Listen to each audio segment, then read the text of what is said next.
Oh my God. Hey guys, this episode is brought to you by Gun Street Wiring Shop. If you're looking for a place to get some custom electronics for your guitar, bass, whatever else that you need that has knobs and pickups, probably not amps. Did you just take your shirt off?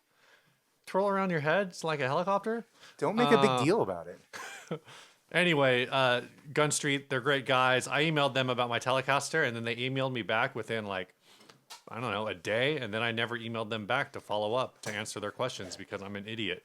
But they're really responsive. They really want to do basically operate as like a community service everywhere, but they're just a small shop, so it's great. Yeah. I've been thinking about what I'm going to have them put together for my Telecaster. Have you been thinking about your Telecaster anymore? I have. They've sent me some options. Actually, I told them what my setup was, and they're like, "Oh yeah, the 5-way tele won't work for you."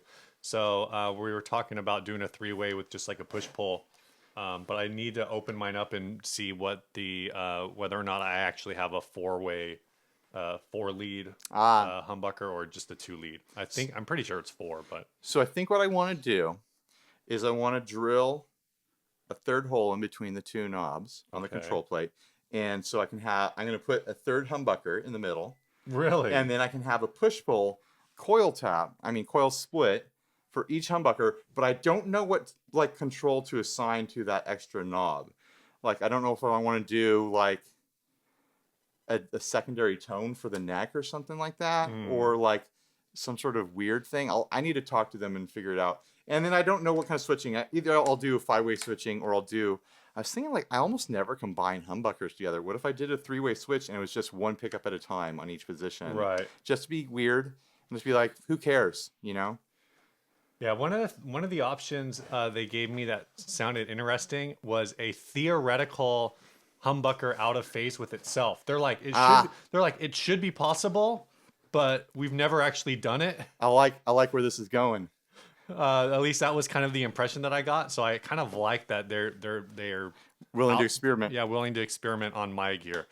I guess they said that was kind of like they're like, oh, it's similar to what we did with Ryan with the SG, but it's a little different. Yeah, and it could be really interesting. I've been loving that out of phase on the SG. It's a bunch of fun to mess with. Who else has sponsored us, Steve? Also sponsoring us is Sinusoid, of course. They need to send us a shirt so you can get naked. I know. And change on the show. This week we're talking Tech Flex. Talking Tech Flex! Tech Flex is this, it's this stuff. There it is. It's this little tangible plastic coating. Now that we got a video, we're going it's a plastic crazy. wrap. And it is super cool. I really like it. I love Tech Flex. I'm going to say I'm never going to buy a cable again that doesn't have Tech Flex on it, because especially for playing on the stage, I just love how it slides around and doesn't bind on itself, doesn't stick to itself. It's really easy to coil and uncoil. Yep. Like you open up the little Velcro tab and you just fling it onto the stage, and it's just like a whip. It just goes everywhere and releases. It's cool. Pretty satisfying experience. So head on over to sinusoid.com to check that out. Also, it looks cool. You can get different kind of patterns and colors and stuff. It's really aesthetically fun. We got to say the catchphrase. Sinusoid Cables. They make cables. And smiles. And last but not least, of course, this week we are sponsored by Solid Gold Effects. Boom! Countercurrent. The Countercurrent. Ryan did a demo video for it. So go check that out. It's a really cool reverb. It's got a feedbacker. Yeah, it's got a momentary feedback switch on there. That it's like this really interesting, like hybrid between like a gain feedback, like what you expect from like an overdriven amp, and like a self-oscillating reverb sort of thing. So it's really unique, really interesting sounding. It's a dirty reverb pedal that's got kind of like this really interesting grit on the trails. So if you're looking for like a lo-fi, psychedelic, shoegazy sort of reverb that can also be dialed in to do kind of like a vintage, like kind of like slapbacky sort of sound, it's pretty dang great. I feel like it takes where they left off with the Surfrider reverb and pushes it in a more experimental direction. Cool. Yeah. So go check out my demo. Go check out everyone else's demos. Buy 3 or 4 of them and tell them that we sent you.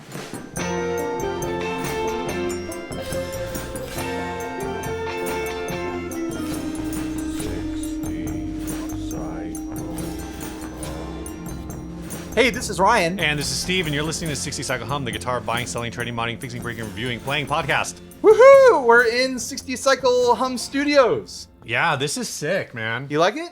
Yeah, and I really like the way the paint over the plywood turned out too. Yeah, it looks pretty cool. Yeah, it's a really cool texture. I don't know if you probably can't actually see it in this video, but if you do the lighting just right, you can really see the texture. I have the lighting pretty soft right now. Yeah, I think it'll really pop when you're doing like your demo stuff. Yeah, where the camera's a lot closer to the wall. It's gonna be great. Well, I'm also going to completely saturate the walls with gear. I've ordered 15 swing strings, which are going to show up. So these aren't Monday. The ones that you ordered. These are the ones that I've taken out of the old music room, okay, and brought down here just so I could have stuff on the walls. I'm going to completely populate the walls with guitars. You're going to get it all over the walls. And I'm going to put up some really extensive pedal shelves. I've been thinking about, go stand up behind there, Steve, and check the spacing of this pedal behind the necks of the guitars. I'm going to run a pedal, on the wall. I'm going to run a pedal shelf or multiple shelves behind the necks. Ooh. So there'll be pedal shelves running the lengths of the walls. That's going to be really tight. Behind the necks of the guitars. I'm going to maximize the space to have as much stuff back there as possible.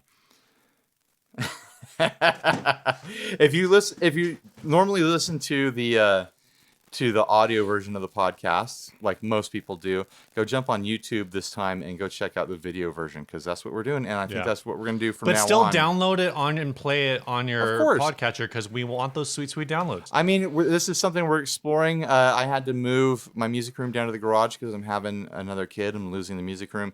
Figured it was time to make the jump into doing a legit video version of the podcast.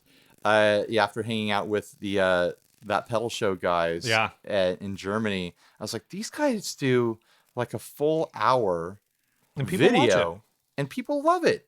Yeah. Why aren't we doing that? We're already recording a full hour. We just didn't have a good backdrop because recording up in the music room is hard with voices because the mics bounce off the walls. Yeah, and we had to like kind of really. Yeah. The framing was. It's impossible to frame up in there. So we built a whole set. This was all paid for by the Inner Circle, by the way. Thanks, guys. I think it's cost about $1,000 so far. Yeah. To move down into the garage. And someone's gonna say like, I'm like, yeah, look, we paid a guy to do it.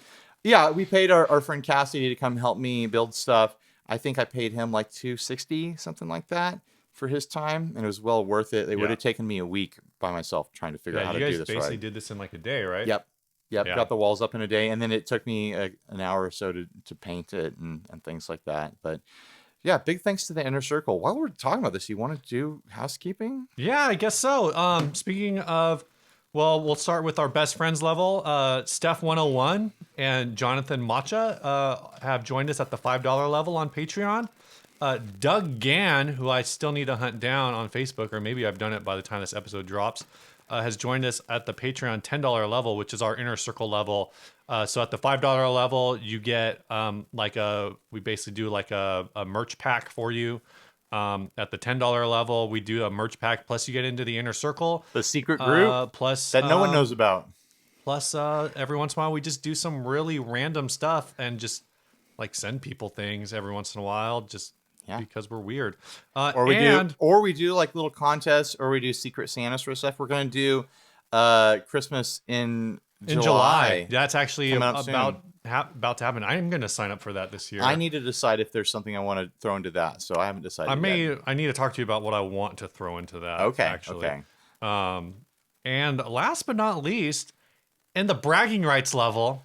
Oh man, Steve's gonna be insufferable now. It's never gonna stop. He did it. He got Rob one. Nordvik, who was already in the Inner Circle, upped his pledge to the bragging rights level, which gets him nothing extra over the Inner Circle except bragging rights. And Ryan has to send him a secret message on a piece of parchment. Yeah, there's secret information I have that people in the Inner Circle want, and I need to handwrite it in calligraphy writing and send it to him, because I said anyone that joined that level, I would do that and give them a hint. For this secret information. So I need to get that done. That's pretty ridiculous. $25 a month. I don't think anything we do here is worth $25 a month. Don't discourage people. I mean, we're gonna use that money. I mean, we do stuff like this, and Yeah. maybe I hope he quits it after 1 month. After he gets his note, I hope he goes back to 10, All right. or goes down to 5. I don't know. Make yeah. it equal out. Yeah, I'm gonna do 3 months at 5, and then. I got my note. So I realized that I actually have a what's new. Okay. I'm going to change my what's new. We're not going to talk about contest shipping. By the way, if you're watching this and you won our contest and you haven't received anything yet, it's probably because we need your information. The 20,000th subscriber on YouTube contest. Yeah. If you haven't received it and you haven't heard from us, please get in contact with us. I think there's like 2 people. There's 3. Three so I still that have we haven't 3 tracked down? at home. And That's so 3 out it's, of 7? Yeah, it was Adam Franson, Junsuk Seo, and what was the third one? I don't know. Oh, the third one is your is the guy in your YouTube Patreon. And I didn't have his address? No, well, I don't know. You gave me his email address and I emailed him and he didn't email me back. Oh, weird. Oh, yeah, he So- didn't have his mailing address. Yeah, so I'll try to that's message the him. third one. I'll try to message him through the Patreon. Remind me on Monday. Okay. So that's that. But my actual what's new is I got the Quiet Theory Prelude, whatever, reverb / delay. It's really warm and it's knocking right now. I knocked you you guys saw, maybe you saw, maybe you didn't, because I Facebook streamed it. I rewired my pedal board. I got the rest of my with his little sinusoid, solderless. the G&H solderless kit. Yeah. I finished that. I lost a screw, which I still haven't found, so I'm not going to be able to make the 6th cable. Just push it in there real hard, and the screw has to go through the jacket. Yeah. Well, the screw doesn't actually go through the jacket. It's weird. It's weird how it works, but if the screw's not there, though, it won't work at all. Okay. But yeah, the Quiet Theory Prelude, it was on sale. And so I was like, okay, I'm going to get it. It was on sale for lower than what people try to sell it for on Reverb. Oh, wow. So I got a brand new one. So you could flip it if you want. I'm still for like $20. Hey, that flip's a flip. And, but it's a really fun little pedal. It's really warm. I'm really looking forward to using it in like a live band setting, because I don't feel like I get an accurate representation of what it can do through like my little practice amp at home. I think it really is going to open up in like a big room. Sure. So it's bumped the afterneath off my board for now, and with those I cables, forgot you had that afterneath. yeah, with the cables, I was able to like spread some things out, and now I have 2 delays. I've got the kilobyte and the prelude, and the delay and reverb. Obviously, well, maybe not obviously, but they're separate channels. Trails on, trails off. You can have them bright, normal, or dark, and it's great. Fun. I mean, speaking of trails on, trails off, I binged all of Cobra Kai. Oh my god! Yeah, we were going to talk about that. Maybe that should be our maybe we should do a half-hour Patreon episode on that. Oh man. Well, maybe we'll talk about that later. My what's new is that I've got a new PRS. Yeah. Yeah, you want to see my PRS? Let's show them that PRS. Check out my new PRS, guys. Signed by Paul himself. Those listening to the podcast instead of watching it, it's a chunk of scrap wood that I got from Sweetwater's Gear Fest. PRS had a booth there, and they're doing a really fun thing. They had these big buckets full of scrap wood. You pick your wood that's got the grain that you want, and then you tell the person running the booth what colors you want to stain it, and they would bring you cotton swabs with that color dye on it. So I did this really fun fade from like a purple to a pinkish color to an orange, and I gotta say, I think it's pretty sharp. I think I should mail this to PRS as my application to be a guitar finisher. And then Paul came by the booth later in the day and signed all the pieces. So everyone who did it went home with Paul's signature on a real piece of PRS wood, flame top, no big deal. I'm thinking about putting a clear coat on this and giving it a nice polish so I can see how much it bounces. Yeah. Because right now it's kind of a matte finish. I mean, you can still see that flame. Right. But I once I get that clear coat on there, I should hang it up on the wall back here and be like, there's my PRS. have a No big- permanently memorialize Paul Reed Smith's No big signature. deal. I just went down, picked my colors. They let me stain it because they knew I would do a better job, and then Paul came by and signed it. That's how I get a PRS. No big deal. No, so do you actually stain it yourself, or do you just pick the colors? I actually stained it myself. They give you the cotton Does swabs. everyone? Everyone did, because I know Everyone did it. I know there's one on Reverb right now for like $1,000. I know. Well, they made That was Alan's, right? They made them take it down because they're like, yeah, you can't put up signature stuff unless you have a COA apparently, or at least you can't put up signature stuff and try to sell it for $1,000 or whatever. Well, maybe I'll put mine up and I'll make my own certificate of authenticity on What did you just say? Authenticity. Authenticity. Wow. And it'll just say, actually stained by Ryan Burke of 60 Cycle Home Guitar Podcast. Yeah. So that part will be COA certified. Yeah. Okay. The part with Paul, maybe not so much. But I just take a picture of your name on the back and be like, signed by Ryan My Burke. name's on the back. And then make your own COA for that. Maybe Paul needs to provide a COA. We want to talk about this stuff over here? Yeah, pull it out. Pull it out. We got time. We both got our Khyberrs in. I don't know if you want to open yours. I'm sure it's the same. Yeah, they look exactly the same. He did some extra special ones. It's not like it has your name on it. To the ones he sent us. Well, it's different than the prototype anyways. He put a much higher quality switch on there. Okay. These are the DeMont. Are these the DeMont switches? I'm assuming. Or is the prototype the DeMont switch? I don't think the prototype has the DeMont switch. I think this is the DeMont switch. It's very satisfying. The cover on it is actually, you know what? Here's the prototype. Yeah, actually, I haven't seen them side by side. Oh, this switch is a lot different. Yeah, that switch, the little toggle switch is different. It's like he uses slightly different hardware on different groupings of them. The rivets are different. Oh, interesting. Yeah, that one's like a hard click switch. Well, even like the case is slightly different. Yeah, the text that says Khyber down here is smaller on the production model. You see on the prototype, it was it was big so that the rivet on the edge overlaps the K a little bit. So I can see why he changed that. And this one, of course, it has the Tone Mob 60 Cycle Hum badges on the side. Yeah, none on the prototype. So I'm trying to decide if I'm going to keep the prototype or if I'm going to keep the production model version. And when I decide that, I'm going to contest out one of mine because I've got two. You've got one because I did the demo and that was kind of my payment for that. I'm going to contest one out to the people who Patreon the YouTube channel. I'm thinking on the $10 level. Okay. So that's kind of going to be kind of like a Patreon drive for my pocketbook. Yeah. Hey. I mean, I could just sell this thing. Yeah. And have fast cash, but I kind of want to grow that Patreon. If you have a settlement and you need cash now, what's the rest of that, Steve? Call JG Wentworth 877 cash now.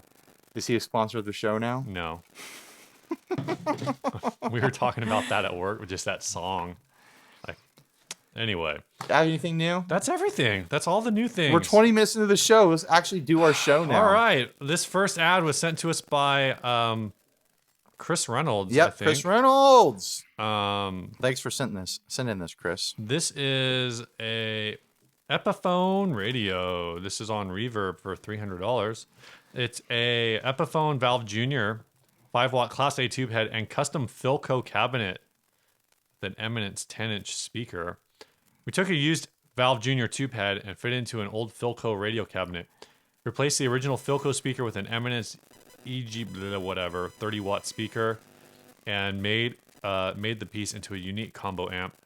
We even saved the original tuning dial off the old radio and now serves as the Epiphone's volume knob. 4 rubber feet keep the head in place for moving around the room. Photos. This is a vintage radio cabinet, so it bears the marks of an old piece of furniture. We did our best to show the wearer present as great patina and would be excellent in the home or office. Due to the fragile and unique nature of this amp, we cannot offer shipping, local pickup only. I really like the way that this turned out. You do? Yeah. I hate it. Really? Yeah, I hate it. You would. You want to have this? You want to have this in your house? No, not in this condition. I mean, I guess now that I look at it closer, the head mount is just kind of nothing really going on. I like the concept of using one of these amps to turn this radio cabinet into a functioning amplifier. I don't like the execution at all. It looks just dumb, especially if you are familiar with that amp at all. Yeah. It's just like, oh, I just see that amp sticking out of the hole, like poking out at me. And the way that the power control is like overlapped Right. a little bit, and you can tell that there's text and graphics that are overlapped by the framing of this vintage radio cabinet. I don't even like the red Tolex poking through. I don't think it matches. Right. That now that you point all these things out, I think in my head, like, I don't know. Here's what I would have done, and it would have been extra work for these people, but I think it would have paid off. I'll say I don't like this at $300. No. I think maybe if this was like How much do those amps go by themselves? maybe 100, 130. Yeah, and then you got to try to figure out the value of a gutted radio cabinet, which probably isn't a lot. No. You'd probably be surprised. So what I would have done with this, I like the functional concept of it. Right. I like the idea of having a single knob amp in a radio cabinet that looks like furniture, with one power switch, one input, one volume knob, and I like that they carried over the vintage volume knob onto there. I would have come up with some sort of new face for the amp, even if the amp itself is still sitting back there, like ready to be pulled out to be used again. Like they don't have to gut it or anything like that, but swap out the pot and put one of those long knobs on it. You know what I mean? Mm-hmm. And then do like a jack extender so that you can plug in like an external power switch. Like I'm saying, leave the amp as it is, but then do little tricks like that so that you could route the controls into a faceplate that makes sense. I see what you're saying. That makes sense for the aesthetics. Like they could have changed the grill cloth that's down on the bottom part with all that really pretty woodworking, and so that they could match the grill cloth from there and put grill cloth on the top and have a little strip of metal with the controls. See, you know, and then I'd be totally fine with them taking that Epiphone badge off and mounting it to the front somewhere. I kind of wonder what happened to the radio. Maybe there was no radio. Well, no, they said they saved the original tuning dial off the old radio. So actually, like, the old radio was probably tube and no longer functioned. Well, what I was going for, except there would probably be. No, you could have totally done it. Well, tell me what it is. What could I have done? They should have just taken the amp out of the Epiphone and mounted it in the radio. Well, that's another option. And just left everything alone, but like basically take the radio receiver portions out. And then the only, like, basically all you really have to do is move that volume knob somewhere, probably to where the volume knob on the radio was. Rewire the power switch, which should be easy. And you might have to make a hole for your input jack in the old radio. So in this amp, you're talking about a gutting situation. Yeah. In this amp, it looks like the amp chassis is mounted upside down with the tubes hanging down. So you could gut this thing, flip the chassis upside down, and then put a grill cloth over it with the control panel sticking out. It would be at the bottom here. Right. So the control panel would be sticking out at the bottom, and you could put some sort of new face on it, and then put grill cloth going all the way up from the control panel, and you can just faintly see like the guts of the amp. That could be cool. Like too. you could see a little bit of glow from the tube, and you can see the outline of the transformer in there. That could be a cool look. Like I said, like I think it wouldn't have been. This is probably the easiest. Way that they could have done it. They did it the easiest way. I think it would have been worth it to kind of do like what you were suggesting before for the Fendler, which is keep the faceplate and put like a new amp in there. Yeah. Like that, do that kind of thing.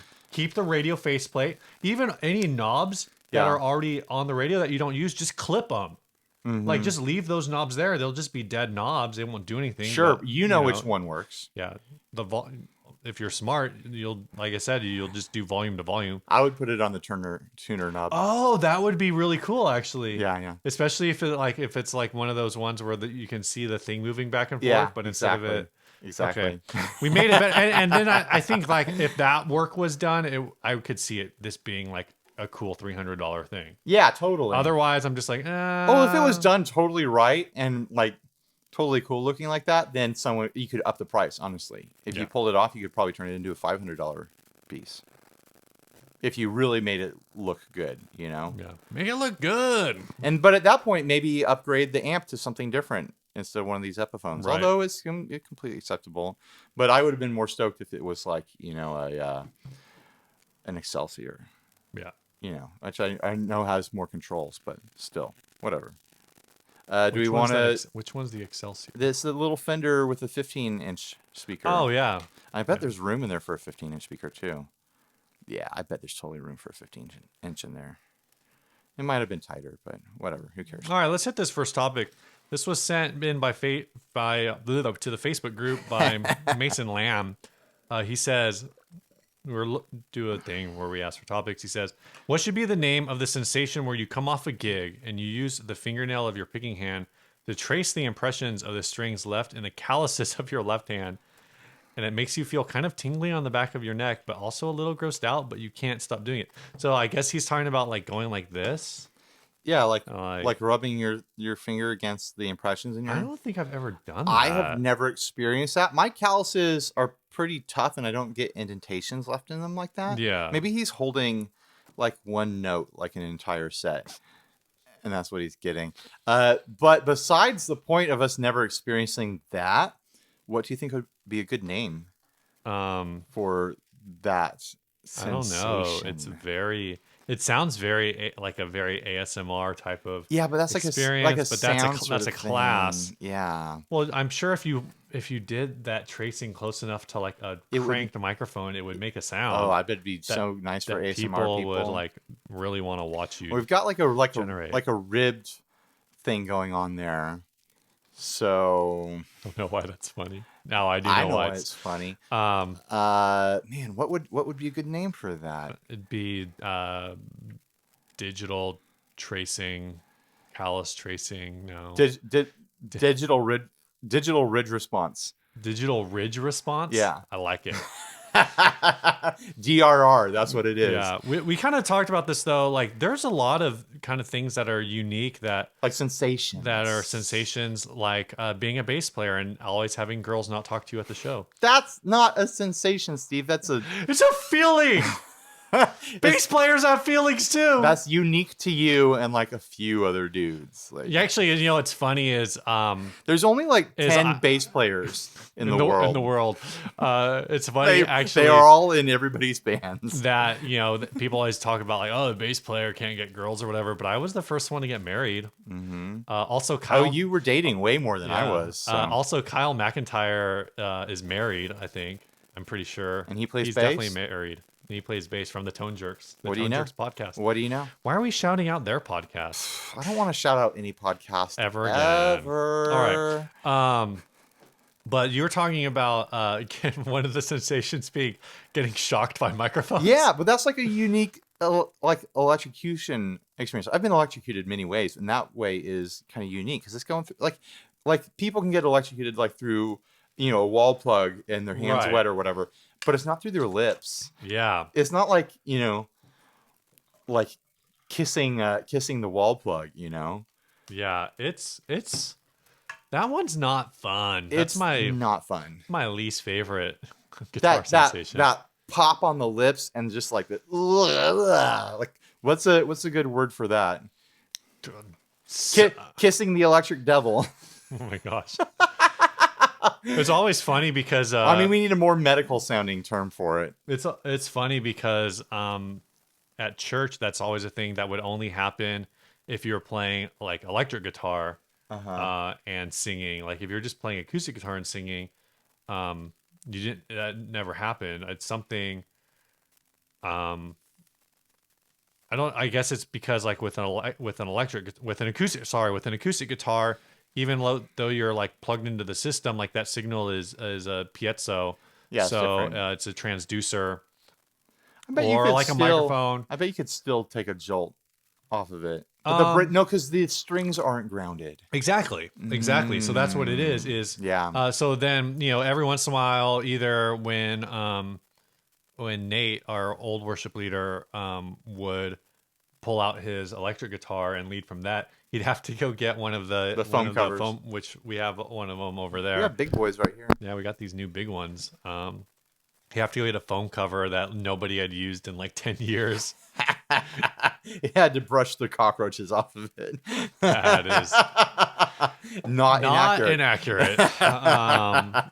But so it's just funny. So I've had that happen like when I've tried to lead from electric guitar and sing at the same time. What's the good medical term for getting shocked by a microphone? Like it's got to have oral in it. Like, oral. It doesn't have to be 3-word. It could be 4 or 5. Something about oral defibrillation. Transient oral electro. How about mouth to ground? Never go mouth to ground. No, that's what it is. Okay, so it's transient. It's transient electro oral grounding. That sounds very specific. Yes. Transient electro oral grounding. Yeah. Oral electro? Yeah, I'm not sure what direction to take those two. Never go mouth to ground is what I'm saying. Yeah. Well, What's another sensation? Like how about when like your forearm gets rubbed raw because you've been playing a long time? Ooh, yeah, I don't like that one at all. Yeah. I think in one of the I've seen guys do this. I think I did. How about polyester dermal distress? Oh my gosh. But it's not just polyester, it's any finish. Sure. Polylacquer. Okay, I'm having trouble talking now because I'm so excited. Polylacquer dermal distress disorder.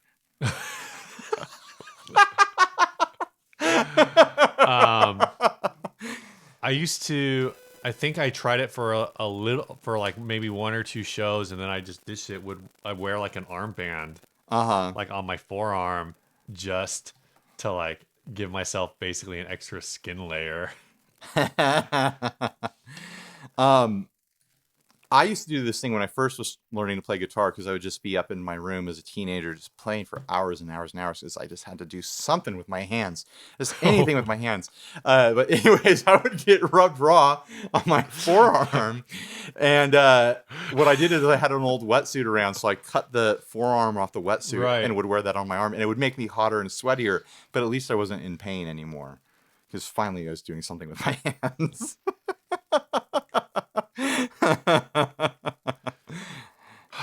I'm writing down this long ass episode title for us. Polylacquer dermal distress disorder. You think that's a good Why not? episode title? Why not? What's another one? Probably better than gotta do something with my hands. I feel like there's certain ones that maybe aren't playing specific. I have this thing every once in a while where like if I don't know if I would experience this at like just going to a concert or something, but I definitely experienced this with playing where like I can't, like my leg, like one of my legs will just kind of like start spasming, and it's like something that only happens to me when I'm doing music, like when I'm playing music, where it's like it'll start bouncing. No, never happened. Like a rhythm, like rhythmically. It's not even like rhythmic, I don't think, a lot of the time. Maybe and this is involuntary. I feel like it's involuntary. It sounds like a Are you nerve just making disorder. Are you just making a joke that you know how to tap your feet? No. Or that you're dancing? It's like I can't not do this thing, and it's not dancing. It's like it's more like I said. It's so you're being serious. Being serious. Okay. It's like a spasm. I was trying to read you to figure out if you were like winding up for a joke. A spasm. That's interesting. Yeah. Like a shiver. Kind of. It's like I don't know. It's like a cramp, but it's not painful. Does it feel good? It just is a thing that happens. It just happens. And well, it's definitely got to start with involuntary. Yeah. Involuntary. I don't even know how to spell that, Steve. Involuntary. Muscular. Involuntary polyrhythmic spasms. Yeah, something like that. It's jazz. Oh my gosh. Involuntary jazz leg. Involuntary jazz leg. At work, I was talking to one of my friends at work, and I go, This is a good topic. this This is a really good topic. we're talking about like music, and I was like, you know what? Like, I'm always surprised at like some of the music people listen to at work. But this one person, like, it always catches me off guard, where they're like, "Oh, I love this song," and I'm like listening to like, well, one of the times I was listening to the Wallflowers, like their first album, and she's like, "Oh, I love this song," and I was like, "You do?" She's like, "Yeah, '90s music. Like, I love all of that stuff." I love oldies. And no, she's like, we're the same age. So I go like, yeah, we're talking about it. I was like, I'm always surprised, like, when I'm listening to something or when you suggest me like music to me, because like the other day I was like, oh, what should I listen to? And she's like, you should listen to Mumford and Sons. And I was like, that was not the suggestion, because that was just not the suggestion I thought you would make when I say like, pick music for me to listen to today. So she goes, yeah, I listen to like everything except jazz. I can't stand jazz. I hate jazz. She hates it. She was like getting worked up. Why don't they just jazz? Why don't they just play the right notes? Yeah, so I sent her that clip from The Office. You're not stupid. Jazz is stupid. Jazz is stupid. And then you sent her a link to Jazz Domingo, right? Oh my gosh, I should have. So there was a guy playing at Sweetwater Skier Fest who was basically like playing Jazz Domingo songs. I forget his name, but I was listening to it. It was like, we weren't far off. We got pretty close. Yeah. What about, have you ever had this sensation? I get this as like a songwriter, where when I'm practicing a new song with a band, whether it had been your favorite band or Dinosaur Ghost or The Morning Glass or whatever, you're practicing a new song that you've been working on and you're playing it with your musicians for the first time, and it's just coming together and it gives you like goosebumps. You ever get that? I mean, yeah. Like everything kind of like you're playing with people and everything just kind of like melds in a moment, and then like there it is, there's the sound, and you're just like, you get like a goosebumps and shivers off of it. And like a little bit of like an adrenaline response too. Yeah, so I think that's like trying to still explain my involuntary jazz leg. Like, it's kind of like that kind of a thing where it's like you get a rush. It's a rush, and then my leg will start freaking out. Like, just because like everything is like perfect. I'm like, I feel like really involuntary excited. jazz leg is going to become the thing that everyone references from this episode. Maybe that should be the title. Okay, I'll write it down. I got one! I finally got one! Involuntary jazz leg.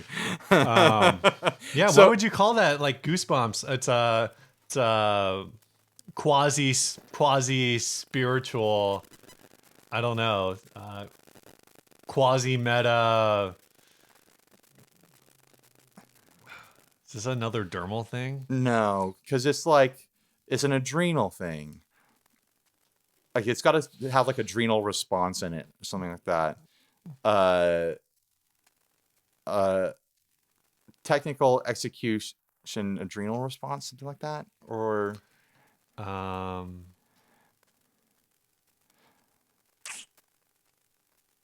momentary. This is why people need to watch this episode instead of listen to it. So all of these like silent moments actually make sense, where we're just like staring at the ceiling. I don't know. Going, Nothing's coming to me. Like, adrenal response has to be in there, or nervous response.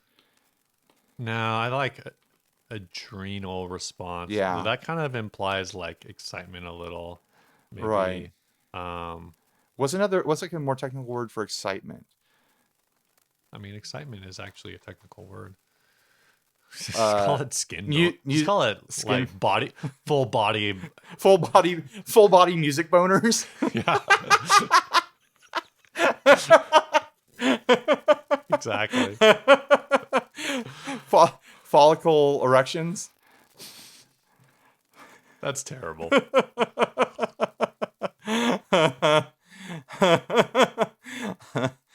Adrenal response derived follicle erections. What do you think? Who cares? Yeah, You whatever. got listeners, go on the Facebook group and tell us what you think it should be. Let's move on to the next ad. Yeah, this next ad was sent by somebody, a person that listens to this show. Well, yeah, I'd hope so. Trying to find it. My drive crashed. I hope Oh, everything's really? in here. Oh, yeah, this was Star Guitar. Star It was Guitar. sent by or posted by Frederick. Oh God. I don't know if I spelled his name right. It might have been L's instead of I's. It was like hard to tell. Yeah, I think it's like Ilac. I don't know. IIAC or LIAC Or ILAC. Yeah. I don't know. Freaking uppercase I's and lowercase L's. Why are you the same? Why are you the same? It's to save ink. It's not ink. It's on the computer. Yeah, that's true. It's just a throwback. Anyway, this is a Star Guitar. It's an electric guitar, hand painted, design. This is needs a Bobcat, rewire. right? Yeah, this is a Harmony Bobcat or whatever Yeah. type of a thing. And Steve checks his watch because he's getting bored. I don't know. I don't know. My wife was sending me something. Oh, okay. Anyway, the body is this red with like these trippy stars. Yeah. Kind of a psychedelic. It's definitely like a hand painted sort of thing. Harmony Bobcat, red body, yellow stars. Oh, it says right there. With like kind of like black outlines and orange details in them. It looks kind of like bed sheets for a kid. Yeah, the middle finger hand is totally something I would well, want. that's on the back. That's on the back. It's very Yeah. charming and like kind of kitty on the front. There is a hand coming out of the one of the stars on the front, but it's just holding a guitar pick. This thing is missing its wiring, it said, and it's missing knobs. The theme is carried onto the headstock with a white headstock with yellow stars or gold stars. So on the back, things get more adult, I suppose you could say. Yeah, there's like a blue.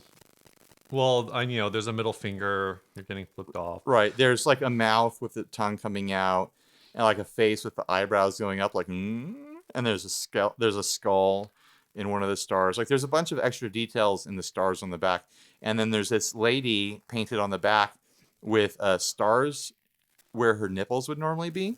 I don't know. And she has a third eye. And she's holding. Is this like an alien woman? A bottle of booze or something like that. And she's got like a purple beehive. Like it's a really interesting piece of art.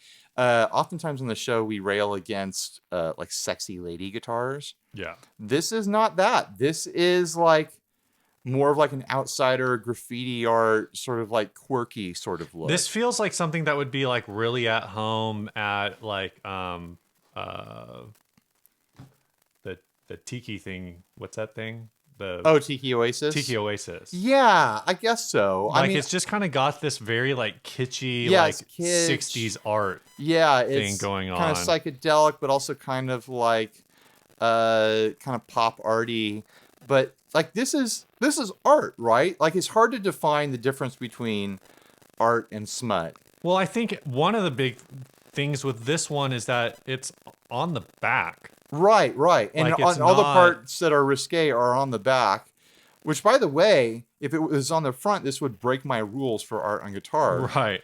But because it's on the back, it's like this is just for the person wearing it, or you turn it around on its stand at your house if you want to display it, and then it displays perfectly. It makes total sense. So this guitar gets a lot of like technical check marks from me. Yeah. I really like the art. Like I said, I think it's art and not smut. I don't think it's meant like the nudity of the woman on the back isn't meant to what's the word? It's not. It's like it's edgy, but it's not in like a. So we skipped a couple other ads this week that are just like. It's not for the purpose of like sexual excitement. Like it's not for arousal. This isn't art for the sake of arousal, like sexual arousal. It's I'll say arousal again just to do it. Jeez. But it's art because it's interesting to look at, and it's So it like catches your eye. we skipped this ad this week, which is a Right. guitar in the shape of a woman that's wearing weird like a bikini or something. It's a poorly airbrushed, like sexy lady guitar. And we skipped this other one that's here we go. The Jenna Jameson Hot Lick guitar. Like these are examples of guitars that like are just They're trying to be sexy. yeah, they're like trying to do be, something and it's pornographic. not particularly creative in my opinion. Like softcore sort of pornography sort of angle, where this is like totally different. And this is a really good example, like art versus smut, like I was saying earlier. Yeah. I really like the fade on the neck too. The stars continue up the neck to the headstock on the back of the neck. And it transitions on the color transitions. It transitions from red to white so that the white on the back matches the white front of the headstock. I think that's really clever. If this came in as a finish on just with the stars, without the more risque details on the back. Right. If this came as a stock finish on something, I would be all about it. That concept. So really good execution. And also, did you see the price? No. $180. Oh wow. That is, I think, a really killer price for this guitar with art that I think is attractive. Like if I saw this at a local like craft fair or something like that, or a gallery for $180, if I was into the artist, I might be very tempted to take this home as an art piece. Who knows if it even plays just as an art piece? That's cheap art. So yeah, I'm a big fan of this. Do you have any final thoughts on it? Nope. I wonder if it plays at all. I mean, Harmony Like, Bobcat. as far as like, I bet you could get money for those pickups. Yeah. I bet you could get your 180 out of it by selling those pickups and putting something else in there. for sure. No, it looks very well done. I mean, it might be something where when you see it in person, it's probably got like orange peel issues. Right. It probably definitely looks hand painted in person, but I can say, looking at it, I can tell this is a clean job. I bet that those black outlines are rougher in person when you see them, but like this thing has that 3 feet away kind of aspect to it, where like 3 feet away, you're not going to notice anything wrong with it. Not bad. Next topic. Yeah, this was a question from Andrew McCormick. He says, I want to add a Jazzmaster to my collection. Which one or ones should I look into? And he says, someone asked, or Emily asked in the group, do you like Bigsby's? And he says, I don't use the trem on my Strat, so probably not. So basically, he wants a offset, a Jazzmaster. That's hardtail. That is hardtail. Or he doesn't care if it's hardtail or not. What's your first instinct on this? Do you have any dog in this fight? I don't. My first take on it is if it's like a first Jazzmaster, I would, and you're not, I don't know, like, one, I guess Fender is now doing the, like do they have a Jazzmaster in that new, like, Fender, whatever, Professional or whatever they're calling? Oh, the Player Series? The Player Series. Made in Mexico? They do have a Jazzmaster. It's double humbucker. I don't remember if it has a trem on it or not. All my iDevices are being used at the moment, so I'm sure. You pull it up. I think it does. Actually, I can get to Safari from here. Fender Player Series 2018. You're already there, so I'll quit. Yeah, it has It has the trim. Yeah, and actually it's Does not it have double. Does it have the? Oh, sorry, that's the Jag. Does it have the Tune-O-Matic bridge on it, or does it have the offset bridge on it? Is what I want to know right now. I also really want to know. Are you gonna go my way? It looks like the. Oh my gosh. It looks like the standard offset bridge. Okay. Here's what I'm gonna say. If you're looking for a Jazzmaster and you know that you're not going to use a trem on it, whether it be an offset trem or a Bigsby, then get one that has like a Tune-O-Matic style bridge on it. It's going to save you a lot of headache and a lot of trouble. It's going to be more stable, and it's going to stay intonated much more easily. If you're going to get one with... It's this guy. Yeah, that's like the Mustang bridge. If you are going to use the trem, then by all means go with the standard bridge and fully experiment. fully experience what a Fender offset is like, Yeah. it's going to be an interesting journey for you because there's a lot to learn there, and you have to learn how to dial them in just right for them to play in a certain way. And it's going to feel very funky, and it's going to feel very jangly in the way that offsets do. So there's a lot of options out there. Yeah. There's a lot of you know Jazzmasters that have hardtails and like a tune-o-matic style on them. And on that, the Squire Deluxe Jazzmaster. Is that the contemporary series that just came out? That is because they just released from the same series that my Squire is back there. They just released one. It's basically like a Jim Root Jazzmaster because it's got EMGs in it and a hardtail. Oh no, this one is not. Okay, so different one. This one has Jazzmaster pickups in it. So that's. But it is a hardtail. So that would be a really good option. Like how I'm showing it to you and not to the camera. Yeah. Like getting a hardtail is going to save you a lot of heartache and a lot of frustration if you know you're not going to use a trim. Another option, because part of the character of a Jazzmaster or a Fender offset is the long string length behind the bridge.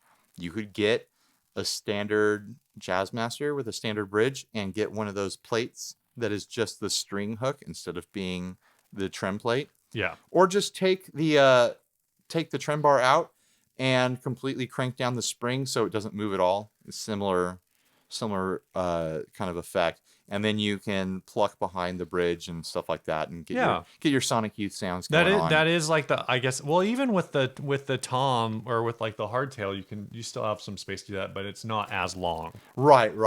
Exactly. I feel like the length of the string makes a big difference in the feel of an offset. So you have to ask yourself, do you want a traditional offset feel or do you want modern playability? Right. I mean, that's really the compromise there. I'm going to say, as far as pickups go, do yourself a favor and get something that has at least the Jazzmaster pickup in the neck position. I love the Jazzmaster neck pickup in my Squire. I kind of want that pickup in a bunch of other neck positions on other guitars now. I think it sounds really freaking great. And maybe it's just my personal preference, but... Oh, you don't have that one? Yeah, it's not down here. It'll be here in a couple of weeks when I get all those hangers up. Cool. So, yeah, that's kind of my piece on that. As far as the bridge goes, I feel like the bridge pickup, as far as the Jazzmaster pickup goes, is kind of a more specific thing. If you know that you like humbuckers, get one with a humbucker. You know, if you really want to try the Jazzmaster pickups in the bridge, go for it. I mean, it's all personal preference. I don't know what the neck radius is on that new Squire one. I'm assuming it's pretty flat because that line has a bunch of flat necks on it. But you're going to, for the most part, you're going to get like a 9.5 out of a Jazzmaster. Yeah. So there's not a lot of variation out there in that direction. That's my breakdown. What do you think, Steve? I agree. He agrees. No, I think, there's... With the player series screw it coming all. out, just get one in the color that you like. Yeah, I mean, with the player series coming out, there are a lot of different options. I think the cheapest Jazzmaster that you can get that's a Fender product is probably that the Squire that I showed, which is like $400. The Jazzmaster, like a lot of people love the Jazzmaster. It's $450. The Jazzmaster, and these are new prices. Checks a lot of those boxes. Yeah, that's a really solid Jazzmaster. These are new prices, so I don't know. But from what I understand, the Jazzmaster Squire, the pickups are not true Jazzmaster pickups. Right, they're like they P90s. have something else going on. They're like they're closer to a P90 under a Jazzmaster cover. And then you jump up to like about $650, $675 or so for the player series. Yeah. And I think after that, you're jumping for American at like $1,000. I wonder what the street price will actually be on those player series. That is the street price. But I'm wondering what dealers will actually be selling them in. I think we'll see them online for that, but I bet if you go to like a Guitar Center on like Labor Day weekend, I bet you can walk out with one for cheaper. Maybe. I mean, it's speculation. But I'm saying, like, if you just were to order one off of Sweetwater right now, like that's what you would. Oh yeah, exactly. If you went to Gearfest though, $575, I think. Oh really? They were like $100 off. Oh wow. Yeah, it was a good deal in my opinion. Yeah, but so I mean, that's MAP anyway. $675, I think. Actually, I circled this like 20 times and then I almost forgot it again.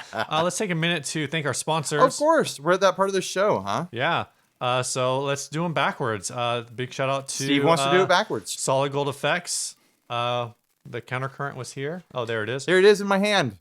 So go check that out. Check out Solid Gold Effects. We've been doing a lot of work with them lately. Have a really solid lineup of pedals. I got 3 more demos coming out with them. I have got the Zeta Deluxe. Okay. I've got the Funkzilla. And their phaser, the Blood Moon? No, that's the TC phaser. Let me check real quick. Okay, bye.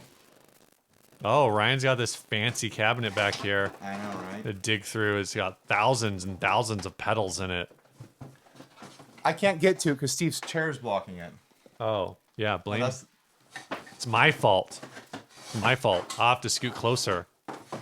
The Apollo 2. Okay. That was embarrassing that I couldn't remember the name of it. I haven't messed around Sad. with this one yet. It's a phaser. It's going to have a lot of fun options. But I know that I love the Zeta Deluxe and the Funkzilla already. I got into those a little while back. I just need to shoot the demos for them. Probably going to shoot those this week. Cool. Shout out to Sinusoid Pro Audio Couture. They make cables. And smiles. They sponsor every episode of this show. The great guys. So go check them out if you're looking for patch cables, if you want tech flex, if you want whatever. Like if you have a cable idea that maybe you want some kind of snaking thing happening, like shoot them an email and see what they can do. Hey, today's Monday when this episode airs. Tomorrow and every week is Tech Flex Tuesday. Oh yeah. Go check it out on their website. And then write it on a post-it note and put it on your monitor. Tech Flex Tuesday every week. Last but not least, Gun Street Wiring Shop. Bang bang. Steve wasn't ready for that. If you need wiring for one of your guitars, you want to upgrade or all something, of your guitars, hit them up, see what they can do for you. All right, this last ad was sent by Kyle Smith. Good old Kyle Smith. Titled Popsicle Spider. Somebody took a line 6. For a moment, when you said those words, I forgot what the ad was, and I got really creeped out by the title, Popsicle Spider. It's a Line 6 Spider 2 30-watt guitar interface. It's an interface now, huh? Yeah, I took this Line 6 amp head out of a combo and made a top for it. It can be used as a very cheap way to get some okay guitar tones into a computer, like a guitar interface. Okay. I have the speaker and cabinet for it as well. It can be put back to a practice amp. So this person went... Would you pay $20 for this? I would not, but if someone was looking for a Spider, like, just like lay it on a desk, like head to mess around with, I guess I would recommend this. I'd say, yeah, go for it, because I wouldn't recommend just paying more money to get the whole amp, I suppose. The amount of work that this person put into putting a top on this amp is astounding. Which is just a bunch of popsicle sticks like glued to the top of it or something. I'm gonna guess there are 40 popsicle sticks on the top of this. Do you think they just bought popsicle sticks, or do you think they ate that many popsicles? I think they bought them. These don't look used, although I would have given extra points if they were used, if you could see that like popsicle stain on them, you know. Maybe they were creamsicles, because the creamsicles, there's ice cream against the popsicle, and you don't get the stain on the wood. Right. That would be extra gross if these were used, though. I'm wondering if you use like hot glue. What kind of glue do you think would connect wood to the Line 6 I just metal? use white. Do you think that's I just metal? use white glue. Yeah, just regular old Elmer's. Yeah, it looks. I mean, if you're like gonna, it might actually not be glued directly to the amp. It might be on something else. I don't know. Oh, the reason. Okay, now I understand. Yeah, it's got to be something else, because there is no top of the amp. Like, that's why this is there. It's because open up otherwise there. it's open. Right. I know why he did it, because he wanted to cover up the guts that were inside. Yeah, I did not process I that would have initially. been more okay with him cutting out a piece of cardboard and taping it on there. This is a bizarre thing to do. Yeah, I don't. I mean, I guess it's so. Oh, it'll look nice on your. Will it look nice? Here's the thing. It's huge. I don't know what. I assume Line 6 still supports it. So I have a Line 6 UX2, which is actually an interface. Right. And when I recorded, I mean, this guy was trying to turn this into a rack now. Yeah, right? when I recorded this, when I recorded the last year we did Christmas Friends, I think all of my guitar for the song that I did and bass, I did through the line 6, through that line 6 interface, through line 6's whatever, like I forget what it's called, like Gear Farm or whatever, Tone Farm or something like that software, and I just did it that way. Like this is, I mean, I guess like this is more tactile, but if the idea is that you're going to be using this for a computer interface, there's somehow, better ways. Like just use the computer software that Line 6 provides with an actual interface. Find that it will be way smaller because like I think the UX2 is, it's bigger than this, but not a lot. He's holding bigger. up the Khyber for our listeners on the podcast. Yeah, it's like, it's not a large thing. It fits on your desk. I used to use the Pod XT as an interface. I'd say go get one of those, you know? Yeah, find a cheap Pod XT used and use that as your desktop interface. Yeah, I mean, I guess it's going to be getting this popsicle spider nightmare. Yeah, I mean, it's going to be more than $20, but I think it'll be worth it. It'll be $40. Are the XTs that cheap now? If you wait long enough, I'm sure you can find one for $40, maybe $80. Okay, you caught me, Steve. They're not $40. I know. I really have no idea. I don't look for them. I mean, I traded in my XT for a cup of coffee. No, a Mexican Strat with American pickups in it. By the way, so I feel like I got out before the market crashed on those guys. All right, are we done? We are done. Oh, man, let's get out of here. Let's go enjoy our Saturday, Steve. We definitely don't have another episode to record. No, we definitely don't. We're done. This song was sent by Charles Gibson. He says this is a song that came from the result of us combining single malt whiskey and recording equipment one night. I couldn't tell you what instruments were used. The guitar parts were most likely done with a made in Mexico Strat. This was you know what the term is for when you get too drunk to play? What's that? Whiskey pick. Wow. This was at one point going to be a side project that never caught on, as we never did anything else with that intention. Without further ado, I present the only recorded track from the Rivers entitled "The Song That Your Girlfriend Will Like." Would like. The song that your girlfriend would like. I don't have a girlfriend. You have friends that are girls. That's true. They'd like this. All right. Okay, bye. Bye, everybody.